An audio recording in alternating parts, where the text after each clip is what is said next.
He's done a fantastic job. He didn't need this. He didn't need it. And we find out government's a little nasty on occasion. Hello, Peter. Yeah, at times. Hello, President Trump. Government's a little bit nasty, Peter. You haven't noticed that. You've had a charmed life, right? You tell me. Very charmed. I think you've had a charmed life. I think what I'll do, if you don't mind, numbers have just come out which are rather extraordinary, and I thought I'd play a tape of one of the people who I've respected over the years, from Joe Kiernan and Rick Santelli. This just came out, and we'll just play that for a second. Personal income is up 0.8%. That is almost triple the expectations. Yeah, I'll tell you that the income numbers, really, for the first 4 months of the year, they're stellar. They're really stellar. I mean, I could go back and look at the first 4 months of many different years. Really very strong numbers, and you're right. This administration is criticized for just about everything under the sun. I've never, ever in my lifetime had glimpses into the politics of an administration in the form of transparency like this one. Why don't we be, give credit where credit is due. Income really shooting up. Rick, I also thought everybody was going to get one last order of imports that were going to be tariffed, and they were loading up on things. How the hell did they already fix the trade, or not fix it, but to cut it in half? That's crazy. So there wasn't a lot of front loading of things that they needed before the tariffs hit. Yeah, I'll tell you what, it really does call into question some of the conventional wisdoms. And, it's going to be interesting to see what happens next month when we get this number, or we see some of the other numbers like current account, see how they fared. Because I don't know, I've been watching these numbers a long time. I don't think I've ever seen the trade deficit cut in half in 1 month. Not bad. Right? Not bad. Come on, guys.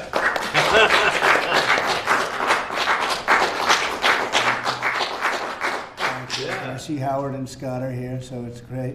You guys want to stand over here? You might as well. You're the ones that help produce those numbers, and it'll only get better. The tariffs are so important, and that's why we were so happy with the decision yesterday where the tariffs continue, because without the tariffs, our nation would be imperiled. We would really be imperiled. I think I can say that with great surety, Scott and Howard. And so we were very happy to get that decision, that big decision yesterday. And today it's about a man named Elon, and he's one of the greatest business leaders and innovators the world has ever produced. He stepped forward to put his very great talents into the service of our nation, and we appreciate it. And I just want to say that Elon has worked tirelessly helping lead the most sweeping and consequential government reform program in generations. And the kinds of things that he's found and his people have found. He's brought a group of very smart people in, and they found things that are pretty unbelievable. I have to say that the numbers that we're talking about are substantial, but they're going to be very much more substantial with time, because many of the things that we're working on right now, we're going to have to remember Elon as we find them, but the numbers could double and triple. Because many things, we don't want to go out with them until we're sure, but we've found things that are unbelievably stupid and unbelievably bad. With the Department of Government Efficiency, Elon's delivered a colossal change in the old ways of doing business in Washington. DOGE has installed geniuses with an engineering mindset and unbelievably talented people in computers. I actually asked Elon one time, what's their primary thing? And they have a lot of primary things, all having to do with being smart. But he said the thing that they're really the best at is working with computers, so that they can't be outsmarted by somebody that's not so honest, that happens to also be good with computers, but not as good as these people. But the mindset in the senior ranks of every federal department, and it's really changed. And with Elon's guidance, they're helping to detect fraud, slash waste, and modernize broken and outdated systems. So as you know, we're talking about various systems and changing systems. And, sadly, it takes a long time to do that. You'll change, let's say, a system at IRS and computerize it properly, where the job can be done in 1/10 the time, but it takes sometimes years to rebuild those systems. But we've started, in many cases, I will say that this has less to do with Elon, but the air traffic control systems we're bidding out to the best companies in the world, those systems right now. They were what the previous administration was horrible what they did. They spent billions and billions of dollars, and in the end, it didn't even come close to working. They tried to hook up wire to copper, and it can't be done. And they just spent billions of dollars and just wasted money. Actually made the system much worse. So we're going to get a brand new modern system. Congress is working with us on that, and we're going to get it done as quickly as we can. But it's in the works, and once it's done, it'll be good for 30 years. But we have a system that's 48 years old and would have a modern computer hooked into a very outdated computer, and they don't hook up. I mean, they didn't hook up. So after spending billions of dollars, they turned on the system, and in never any cases, from local to countrywide, they never worked. More than 75,000 bureaucrats have voluntarily left their taxpayer-funded jobs to come out and really do the job. Countless wasteful and unnecessary contracts have been terminated, and you know that we have terminated many, many contracts, and many contracts, Elon, are right now being looked at, yes. And it may be 6 months, it may be almost a year in some cases. We're going through procedures, we're going through courts, and we'll remember you as we announce billions of dollars of extra waste, fraud, and abuse. Just as an example, DOGE canceled $101 million for DEI contracts at the Department of Education, $101 million, and that was just a small section of the Department of Education. $59 million for illegal alien hotel rooms in New York City, and the landlord never made the kind of money that he made in the last short period of time. $59 million to a hotel in New York City, $45 million for diversity, equity, and inclusion scholarships in Burma. In Burma, does anyone know about Burma? $42 million for social and behavioral change in Uganda. $40 million to improve the social and economic inclusion of sedentary migrants. I can say it's $2 billion to Stacey Abrams and her environmental movement. There was $100 in the account, and all of a sudden they found $2 billion in the account. And I assume that's being looked at. I don't know, I'm not sure, but I assume that's being looked at. Think of that, $2 billion.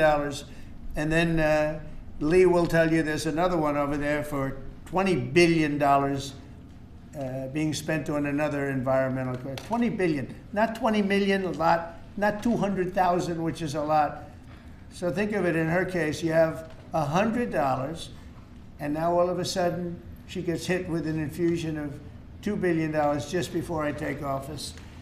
$20 million for Arab Sesame Street in the Middle East. Nobody knows what that's all about. Nobody's been able to find it. $8 million for making mice transgender. So they spent $8 million on making mice transgender. And those are better than many of the others. I could sit here all day and read things just like that, but we have other things to do. So it's much, much more than just that. We're totally committed to making the DOGE cuts permanent and stopping much more of the waste in the months to come. We want to get our great, big, beautiful bill finished and done. After that, we put some of this into the bill, but most of it's going to come later. We're going to have it cauterized by Congress, affirmed by Congress. In some cases, we'll make cuts. In some cases, we'll just use it in a different layer to save the money, but it's hundreds of billions of dollars. DOGE has also fully modernized the federal retirement process and continues to work very hard on the IRS modernization, but we're taking that over with DOGE. Many of the DOGE people, Elon, are staying behind, yes, too, so they're not leaving. And Elon's really not leaving. He's going to be back and forth, I think. I have a feeling. It's his baby, and I think he's going to be doing a lot of things. But Elon's service to America has been without comparison in modern history. He's already running one of the most innovative car companies in the world. You look at his factories and compare them with some of the old factories we have, and it's a big difference. And the most successful space company, and I guess in history you would have to say the largest free speech platform on the internet, etc. Yet Elon willingly, with all of the success, he willingly accepted the outrageous abuse and slander and lies and attacks because he does love our country. I know that very much. He loves our country. He comes from another country that's going through trials and tribulations, I would say. But he's all about the USA, and Americans owe him a great debt of gratitude. So I just want to thank Elon for his time as a special government employee. Can you imagine? They call him an employee, but it's a special government employee, and for coming and helping us. And he really has changed the mindset of a lot of people. A lot of people thought, maybe we'll cut 1% or 2% or 3%. Then they said, wow, we can cut a lot more than that. And we're going to do it very surgically. We're going to continue on the march. We're making America great again. When I was in Saudi Arabia, and we were in, as you know, 3 really great countries, predominantly the 3. Qatar was great, UAE was great, Saudi Arabia, incredible. Such an incredible experience to be in those 3 countries. But the Crown Prince of Saudi Arabia, and I must tell you, the great leaders of the other 2 that we just mentioned, they all said the same thing, that the United States is the hottest country right now anywhere in the world. And 6 months ago, we thought it was dead. It was like a dead country. And it would have been a dead country if we didn't have the right result on November 5th. There would have been a horrible, horrible situation was going on with the borders, with transgender for everyone, men playing in women's sports, and so much more.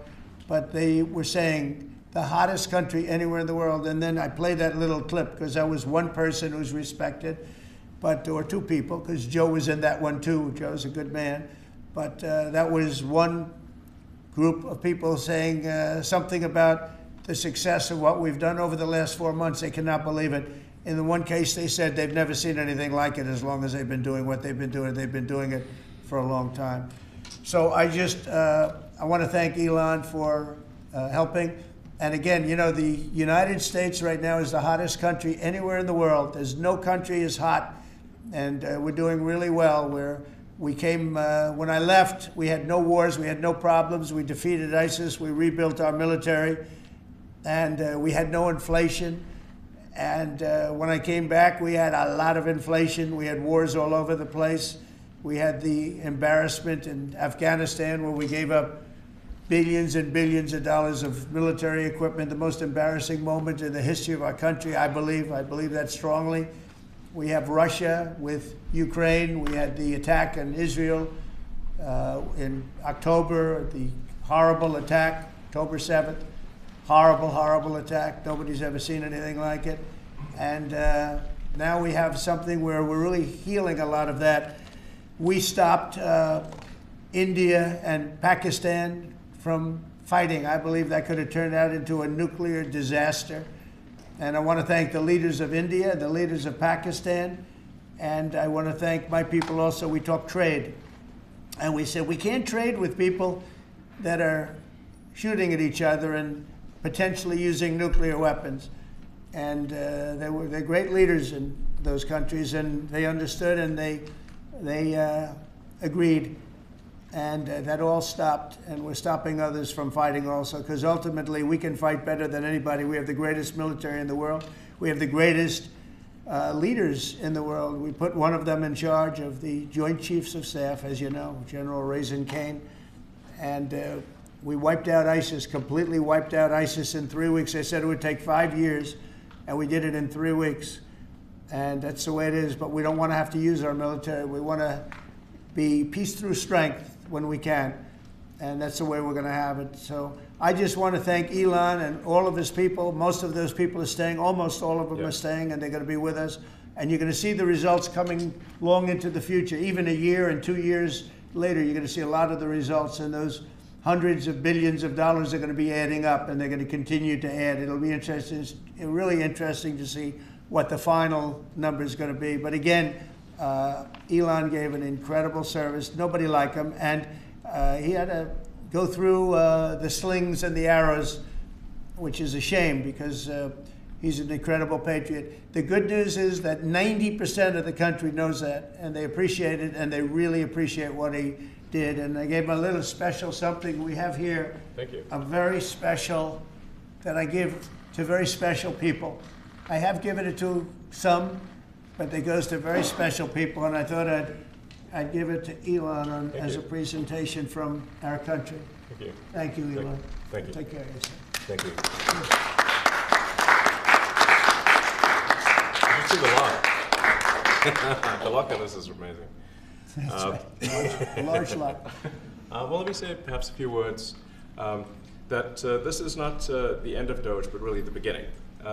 My time as a special government employee necessarily had to end. It was a limited time thing. It's 134 days, I believe, which ends in a few days. So, so that it comes with a time limit. But the Doge team will only grow stronger over time. The Doge influence will only grow stronger. It's I'd liken it to sort of Buddhism. It's like a way of life. So it is permeating throughout the government. And I'm confident that over time we'll see $1 trillion of savings and a reduction in $1 trillion of waste and fraud reduction. The calculations of the Doge team thus far, in terms of an FY25 to FY26 delta, are over 160 billion, and that's climbing. We expect that number will probably go over 200 billion soon. So I think the Doge team is doing an incredible job. They're going to continue doing an incredible job, and I'll continue to be visiting here and be a friend and advisor to the president, and I look forward to times being back in this amazing room. By the way, isn't this incredible? Look at this incredible. I mean, it's stunning. I think the way that the Oval Office, how the president has just completely redone the Oval Office. It's beautiful. I love the gold on the ceiling. Thank you. It's pretty nice. Yeah. That's been there a long time. That was plaster. Nobody ever really saw it. They didn't know the eagle was up there, and we highlighted. It's essentially it's a landmark, a great landmark, and that's 24 karat gold, and everybody loved it. And now they all see it when they come in. So it's been good. The Oval Office finally has the majesty that it deserves, thanks to the president. So I look forward to continuing to be a friend and advisor to the president, continuing to support the Doge team. And we are relentlessly pursuing $8 trillion in waste and fraud reductions, which will benefit the American taxpayer. That's it, really. Thank you, Mr. President. Thank you. Right. Great job. Thank you. Thank you, President Trump. The president mentioned that you had to deal with all the slings and arrows during your time at Doge. There's this. Well, some of the people, some of the media organizations in this room were the slingers. Well, so there is a New York Times report today that accuses you of blurring the line between. Is the New York Times, is that the same publication that got a Pulitzer Prize for false reporting on the Russiagate? Is it the same organization? I got to check my Pulitzer counter. It is. I think the judge just ruled against the New York Times for their lies about the Russiagate hoax, and that they might have to give back that Pulitzer Prize. That New York Times. Let's move on. Okay, then Next President question. Trump. I got one for President Trump. So President Trump, Biden aides who used to work here are in talks with Republicans in Congress to go and testify about what they did or didn't do to possibly conceal President Biden's decline. Do you think that Dr. Jill Biden should also have to come in and testify about what she did or didn't do? Well, I hate the concept of it. It's the wife of a man who was going through a lot of problems, and everybody that dealt with him understood that. And I guess it came out during the debate loud and clear. That was the biggest signal of all. They have to do what's right. The country was there was a lot of dishonesty in the election, as you know, 2020. That's been now caught. People understand it. It was a rigged election. And when you go further out, when you see the auto pen, I mean, I think the auto pen is going to become one of the great scandals of all time, because you have somebody operating it or a number of people operating. Because I knew Joe Biden. Joe Biden wasn't in favor of opening up borders, letting 21 million people into this from prisons and mental institutions and gang members. He wasn't into that at all. And who signed these orders, proclamations, and all of the different things that he signed that set our country so far back, that was so bad for our country. With the auto pen, how would it work? Like, we're in the Oval Office right now. If there was a group of rogue staffers that worked for you who wanted to advance a bill or an executive order without your knowledge, how could they do it? How do they go Well, it's very behind hard the because president's I'd back? read your newspapers or your media the next day and I'd say, well, I didn't approve that, and I would find it. I mean, they wouldn't get away with it for long because they'd say, I never signed that. Who the hell signed that? Auto pens, to me, are used to sign letters to people because we get, I think they said 20,000 letters a week, and you like to be able, when somebody takes the time to write a letter, it's nice to sort of write back. And auto pens are meant for that. Auto pens are not meant to sign major proclamations or tax cuts or borders, anything having to do with the border, which is so important. And if it happened on my watch, I would be able to see it because the next day or sooner I'd be reading about something that I knew nothing about and who the hell signed this. So I almost never used the auto pen. In fact, yesterday I was signing about 81, I think it was 81 proclamations and statements to people that I think should be signed by us. I think when you write letters to foreign dignitaries or presidents or prime ministers, you should be signing those letters, not done with auto pens. I understand he signed almost everything with an auto pen. It's a very dangerous thing. It really means you're not president. Whoever operated the auto pen, and we think we know who that is, and it was actually more than one person, but that's not what the presidency is all about. I hardly used it. Are you going to reinstate the tariffs on China? You said that they violated the agreement with the U.S. Well, they did. They violated a big part of the agreement we made. You know, if you read that whole statement, I was very nice to them. I helped them because they were in trouble with the stoppage of a massive amount of business. But I'm sure that I'll speak to President Xi and hopefully we'll work that out. But yeah, there's a violation of the agreement. Yeah, please. Mr. President, can you give us an update to the latest ceasefire agreement that Israel has agreed to, but Hamas still considering? Well, they're very close to an agreement on Gaza, and we'll let you know about it during the day or maybe tomorrow, and we have a chance of that. And I think we have a chance of making a deal with Iran also. They don't want to be blown up. They would rather make a deal, and I think that could happen in the not too distant future. That would be a great thing if we could have a deal without bombs being dropped all over the Middle East. That would be a very good thing. They can't have a nuclear weapon. We want them to be safe. We want them to have a very, very successful nation. Let it be a great nation, but we can't have them. They cannot have a nuclear weapon. It's very simple. And I think we're fairly close to a deal with Iran. Mr. Musk, question for Elon. Yeah, please. You said just now that you look forward to being a friend and advisor to the president. So do you expect to continue advising the president and Doge informally, or are you going to sort of shift your focus entirely to your companies?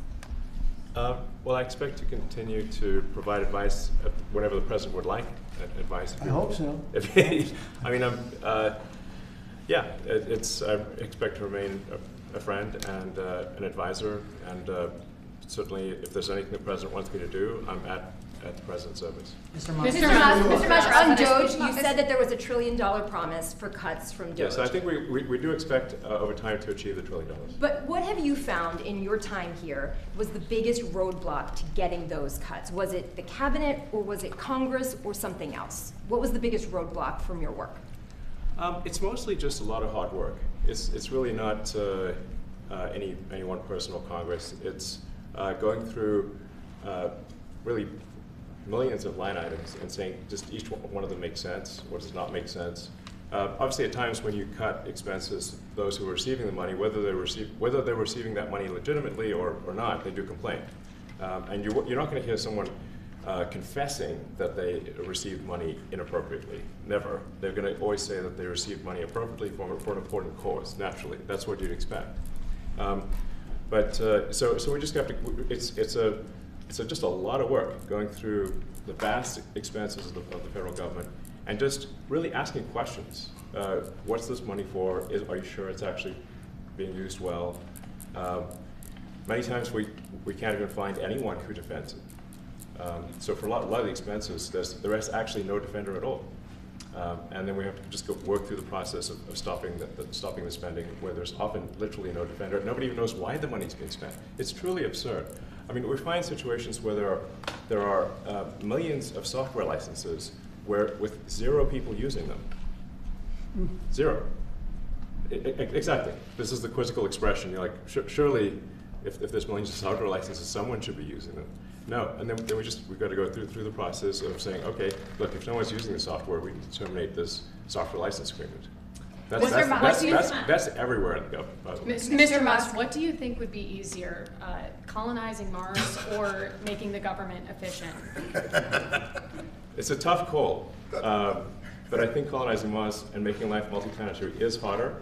And as I said, we do expect to achieve over time the $1 trillion of savings. We can't do it in like a few months, but if you say by I think the official end of Doge, which the president may choose to extend, is the middle of next year.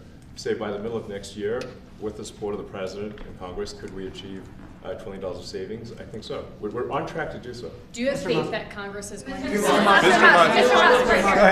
Thank you, Mr. President.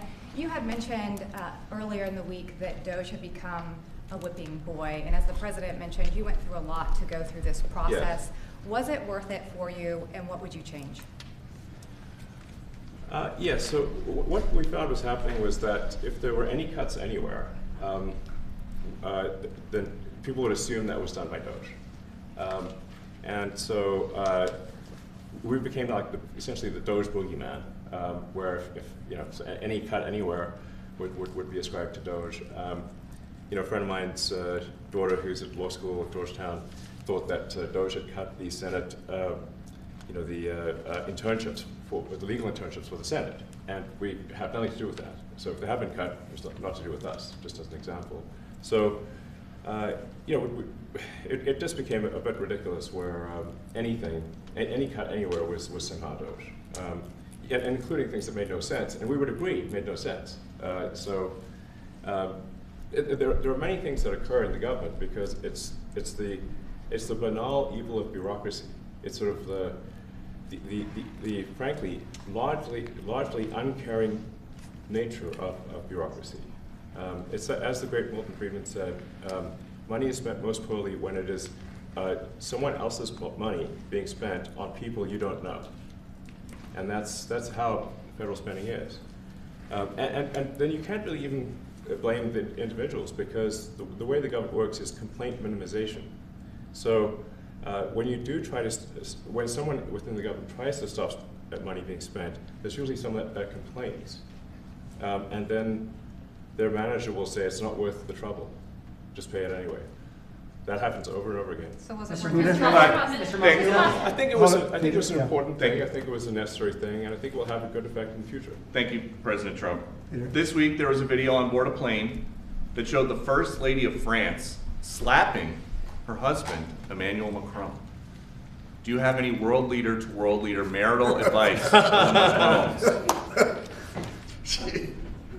Make sure the door remains closed. That was not good. No, I spoke to him, and he's fine too. They're fine. They're two really good people. I know them very well, and I don't know what that was all about, but I know them very well, and they're fine. What do you think about this Democratic Party plan to avoid being swept in every battleground state again by spending $20 million to study how to speak to American men? Well, they spent 2.8 billion. We spent 1.5. We spent much less. We spent about half of what they spent, and at the end they were $28 million short. They had to be. They spent 2.8 billion. It's a lot, but they couldn't get 28 million at the end, and now they want to spend. I read that they want to spend money to learn how to talk. That's fake.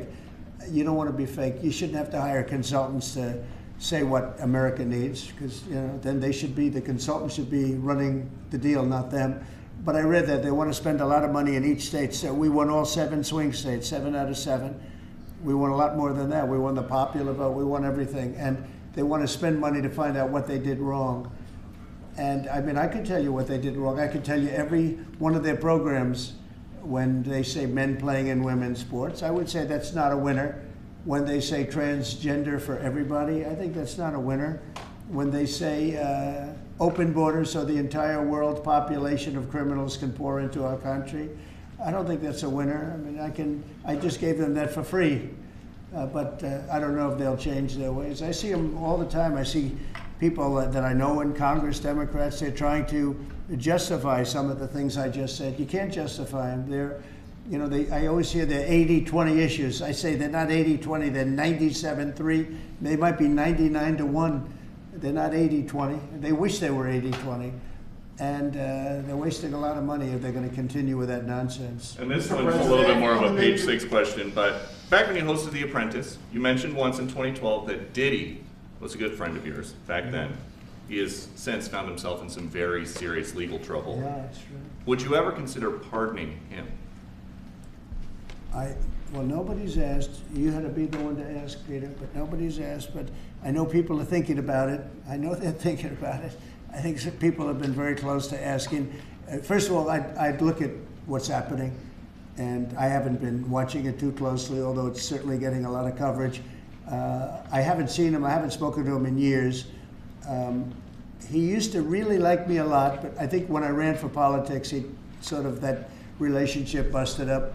From what I read, I don't know. He didn't tell me that, but I'd read some little bit nasty statements in the paper all of a sudden. You know, it's different. You become a much different person when you run for politics and you do what's right. I could do other things, and I'm sure he'd like me, and I'm sure other people would like me, but it wouldn't be as good for our country. As we said, our country's doing really well because of what we're doing. So it's not a popularity contest. So I don't know. I would certainly look at the facts. If I think somebody was mistreated, whether they like me or don't like me, it wouldn't have any impact on me. Mr. President, on the big beautiful bill, would you like to see the Senate build in some support for your tariffs on the big beautiful bill, or should that be a standalone bill? I have great support on the tariffs. I mean, I was so honored that we got that ridiculous stay lifted, because that would have taken away presidential power. It would have taken away everything that was granted by the founders. It would have been a terrible thing. And it would have, most importantly, would have left us vulnerable. We have a lot of countries that use tariffs on us and use them viciously, actually, viciously. And if we didn't have the power to use tariffs on them, and instantly, not when you go back to Congress and try and get hundreds of people to agree on something, that would take months to get just one simple proclamation. If we didn't have the power to counteract their powers, you wouldn't have a country left. We have to act fast. We have to be fast and nimble, as they say. And that was a really great moment, I think, yesterday when that stay was lifted. And hopefully now we'll go to court and just win that battle. Because if we don't have the power to do what they're doing to us, we are going to be a great nation no longer. Elon Musk was once idolized by folks on the left in this country before joining your administration. Now he's considered a hero by conservatives. Why do you think this man, what he's done in American life, has been so politicized? Does it only have to do with you? His life has been amazing. I mean, I look at so many different things. I look at that rocket being, guided back into position. I've never seen that before. I thought it was a space movie. I thought it was a movie. You look at what he's done in terms of communication. It's been unbelievable. So many different, even tunnels going underground, not having to go through all the process of going, he's got a company that does that. He's got so many different companies. Starlink, as an example. He saved a lot of lives, probably hundreds of lives in North Carolina. I don't even know if you remember, but I called you. They needed Starlink in North Carolina. And I didn't know what the hell Starlink was. I said, what is it? Who owns it? He said, do you know Elon Musk? I said, yeah, I happen to know the gentleman. This was before his government stay. And they said, we really need it, because North Carolina became an island. It was, people had no communication. They had no access to anything, and they were dying. And I called up Elon, and you can't get it because it's so successful. It's very hard to get. And he had so much of it brought over there, and they told me it was unbelievable. It saved a lot of lives. So, he's just done a lot of things. I don't think he gets credit for what he's done.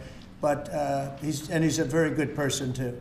You know what? If he wasn't a good person, but he did the same things, I'd probably maybe speak differently. He happens to be a really good person, who loves the country. Mr. President, on the one big, beautiful bill, you had indicated this week that there were some things you didn't like about what had passed in the House. What changes do you want to see the Senate make? And you had also indicated there were things you didn't like about the bill. What would you be suggesting he push senators to change in their version? Well, I'll tell you, I'll go first. It's an unbelievable bill. It cuts your deficits. It cuts, it's a huge cutting. But there's the things I'd like to see maybe cut a little bit more. I'd like to see a bigger cut in taxes. It's going to be the largest tax decrease or cut in the history of our country. I'd like to see it get down to an even lower number. I was shooting for a slightly lower number. I would have liked to have done that. But with all of that being said, when you look at the tax cut and the fact that the original tax cut, which made us so successful, we had the most successful 4 years in the history of our country, the economy, and this is going to be even better. And you see that by the reports that came out just yesterday or tonight. I guess they were released this morning at 8 o'clock. You see the kind of numbers where somebody that's a pro is like, whoa, I haven't seen numbers like this since I've been doing this. These are human emotions of professionals that have never seen numbers like, and we've just started. The bill is a great bill. It's going to be jiggered around a little bit. It's going to be negotiated with the Senate, with the House. But the end result is it extends the Trump tax cuts. If it doesn't get approved, you'll have a 68% tax increase. You're going to go up 68%. That's a number that nobody's ever heard of before. You'll have a massive tax increase. If it does get approved, you'll have a large tax cut, the largest we've ever had. When you add the past tax cuts that we got you, the Trump tax, they call them the Trump tax cuts. It's an amazing bill. It does amazing things. With all of that, it's going to be adjusted a little bit over the next coming weeks, and I think it's going to be passed. The Republicans want to pass it. With all of the great things it does, including an extension of debt, it's the extension. We have to extend the debt. If we don't extend debt, we're in default. Now, the Democrats might like our country to be in default, but in 250 years, we've never been in default. That was handed to them by a very well-meaning man that gave it to them because he thought it was the right thing to do. It could have been their problem before the election, but this man thought it was the right thing to do, and he was well-meaning. I don't hold anything against him for that, but that was put on our plate when it should have been on the Democrats. September 28th, a famous date. It should have been taken care of by the Democrats, but this person, a man of power, gave it to us so that in June that comes due. Well, we have to take care of that because if we don't take care of it, we have a country in default, and we don't ever want to have a country in default. I'll tell you, a certain senator, Elizabeth Warren, said that she would never, ever allow a default on our debt. She would never let it happen, and she would like to get rid of the debt ceiling, what's called the debt ceiling. I call it the debt extension because we really need an extension, that she'd like to see that gotten rid of. And there are many people that agree. Many Democrats agree with that. But we gave that through, and I don't want to say an error. He did it well-meaning. They gave that to us. It was a Democrat problem just before the election. Would have had a huge impact on the election. And to our benefit, we won anyway, but to our benefit. But felt that really for the good of the country, we should extend that. But Elizabeth Warren and various other people would like to see that, her whole career she wanted to see it terminated, gotten rid of, not being voted on every 5 years or 10 years.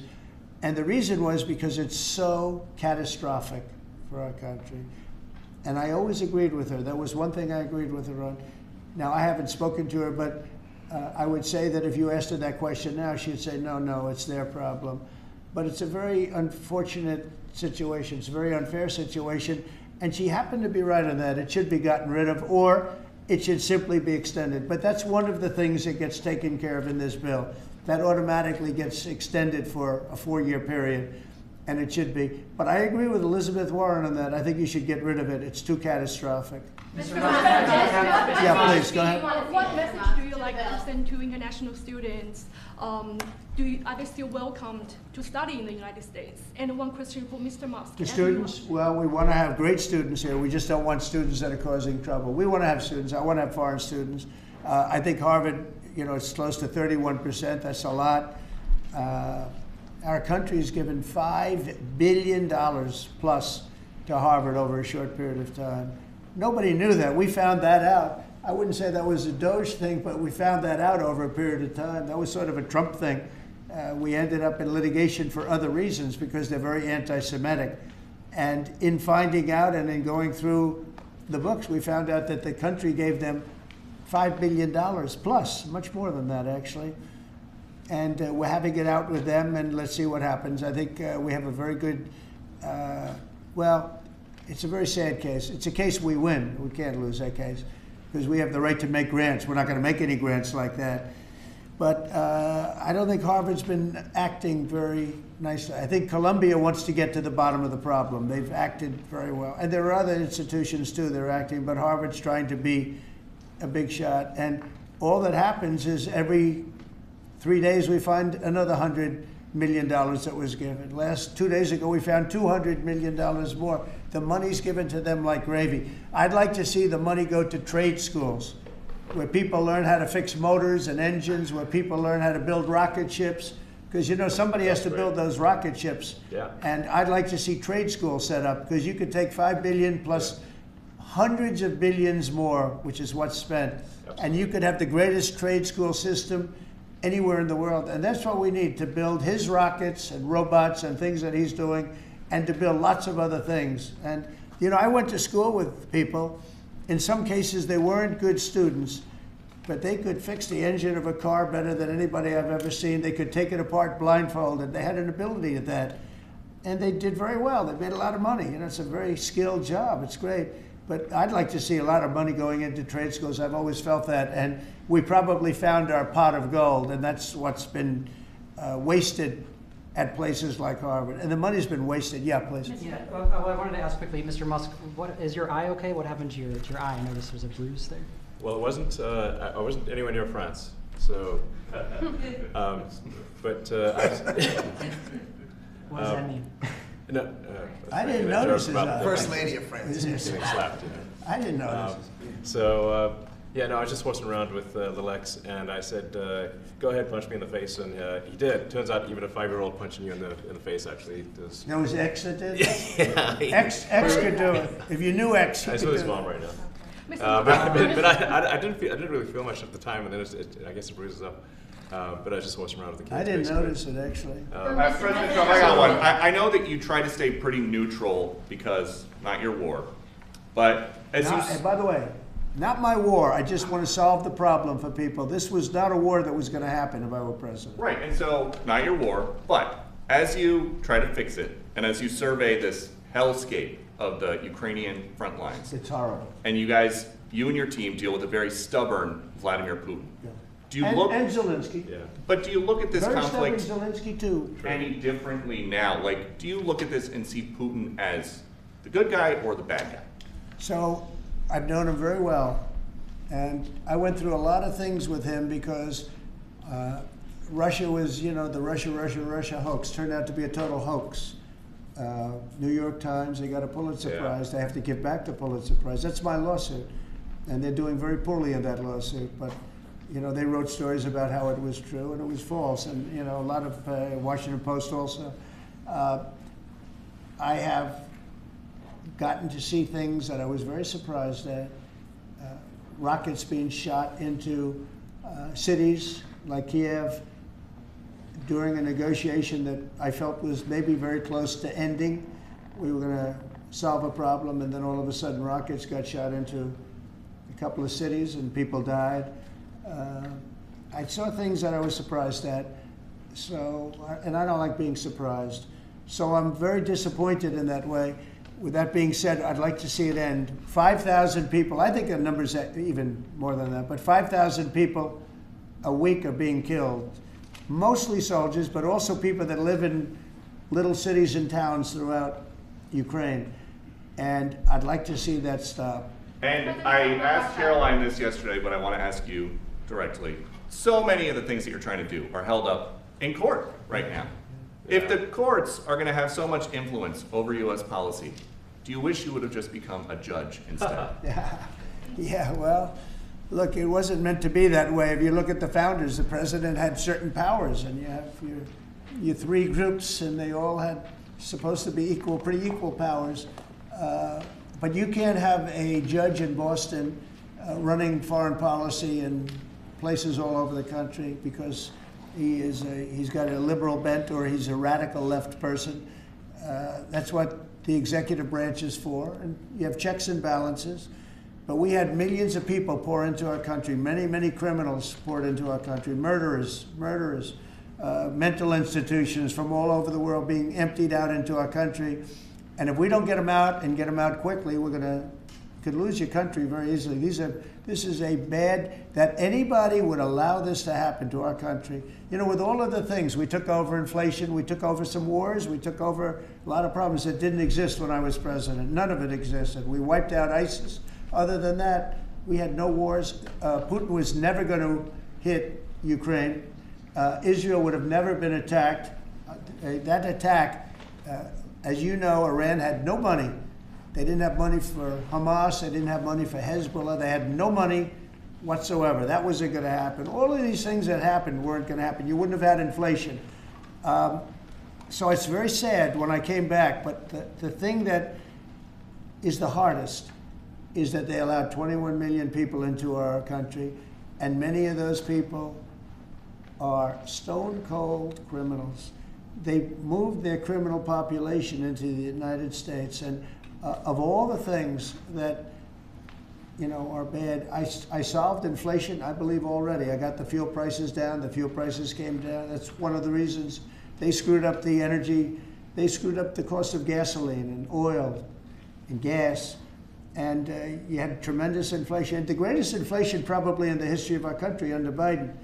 And when people said, oh, but the economy was, no, the economy was terrible for the people because they couldn't afford the energy. And the energy brought everything else up. Energy is the big deal. But with all of that, we solved that already. In 4 months, we solved it. $1.99, $1.98 gasoline. First time people have seen that in a long time since my term. But the hardest thing to solve is millions of people pouring into our country, many of whom are criminals. Because remember, these countries are smart. Their leaders are very street smart.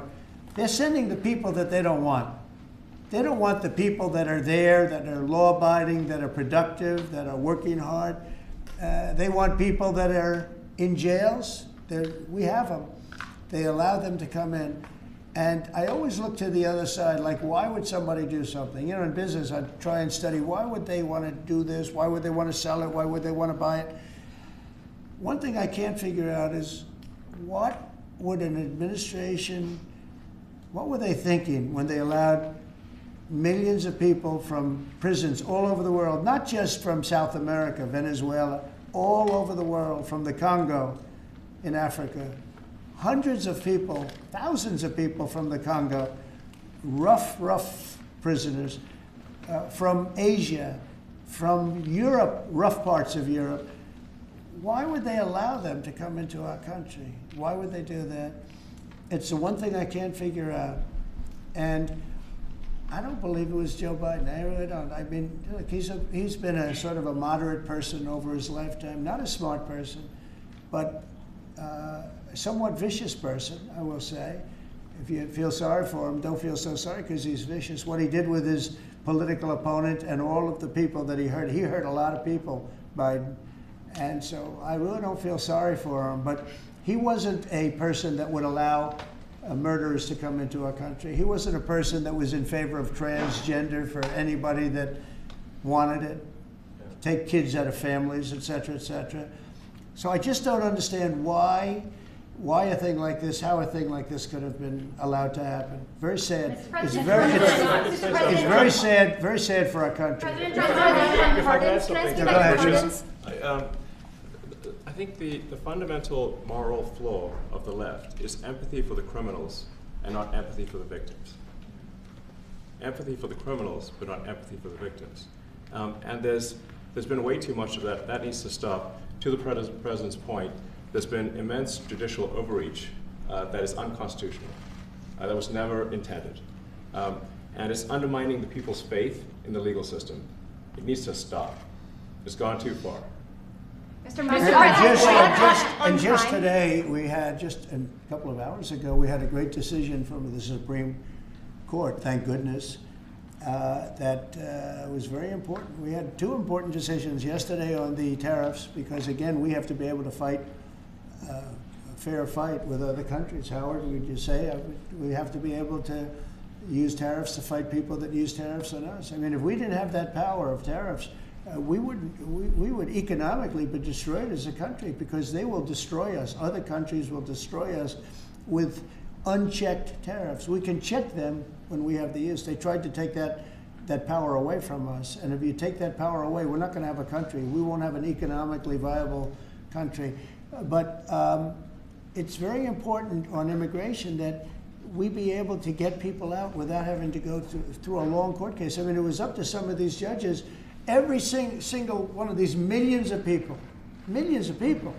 criminals, prisoners that were let go from jails because they save a fortune when they do. They brought them into the United States. You know what they're saving? The money they're saving? But some of murderers, it's very important that we're able to get those people out of here fast, bring them back to their country where they belong. And those countries take them, because if they don't take them, they have to go through the wrath of the United States, and they take them. But we have judges that don't want that to happen. And it's a terrible thing. That's going through the court system right now, that whole situation.